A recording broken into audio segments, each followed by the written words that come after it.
আসসালামু আলাইকুম। আলহামদুলিল্লাহ। মানুষ কি গায়েব জানতো? না। আমাদের প্রিয় প্রফেট হযরত মুহাম্মদ সাল্লাল্লাহু আলাইহি সাল্লাম কি গায়েব জানতেন? না। তাকে যতটুকু আল্লাহর পক্ষ থেকে জানিয়ে দেয়া হতো ঠিক ততটুকুই জানতেন। তাকে প্রশ্ন করা হলো, ইয়া রাসূলুল্লাহ সাল্লাল্লাহু আলাইহি সাল্লাম, কিয়ামত কবে অনুষ্ঠিত হবে? তিনি কিন্তু সরাসরি ডেট বলেননি, কিছু লক্ষণ বলেছেন। তার মানে আমাদের প্রিয় নবী হযরত মুহাম্মদ সাল্লাল্লাহু আলাইহি ওয়াসাল্লাম গায়েব জানতেন না। আর বড় প্রমাণ আল্লাহ তাআলা বলেন, ইন্নাল্লাহা ইনদাহু ইলমুস সাআত, গায়েবের মালিক। দ্যাট মিনস কিয়ামত কবে অনুষ্ঠিত হবে তা একমাত্র আল্লাহ তাআলাই জানেন। সো এর থেকে প্রতীয়মান হয় যে রাসূল সাল্লাল্লাহু আলাইহি সাল্লাম গায়েব জানতেন না। কোনো মানুষের পক্ষেও এটা জানা সম্ভব নয়। আল্লাহ তাআলা সর্বাধিক জ্ঞাত। অবশ্যই আল্লাহ তাআলা সর্বাধিক জ্ঞাত, কারণ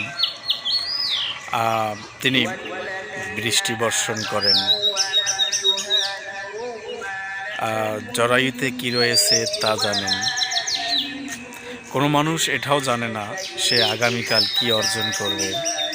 এমনকি কোনো মানুষ এটাও জানে না সে কোথায় গিয়ে মৃত্যুবরণ করবে। আল্লাহ তাআলা এসব ব্যাপারে সর্বাধিক জ্ঞাত। তাই আসুন আমরা এক আল্লাহর ইবাদত করি, এক আল্লাহর উপাসনা করি, এক আল্লাহতে বিশ্বাস করি। It's your duty to believe in Allah subhanahu wa ta'ala. It's your duty to pray Allah subhanahu wa ta'ala. It's your duty to worship your creator Allah subhanahu wa ta'ala.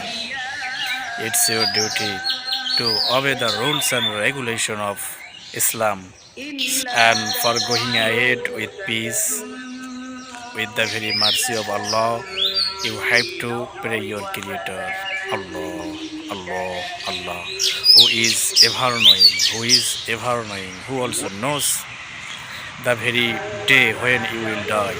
He will also knows the very place where you will die. He also knows all the things of this universe. Okay, thanks to all. Try the best for sharing this video with your near and dear ones, for spreading Islam, spreading the very Allah subhanahu wa ta'ala's message.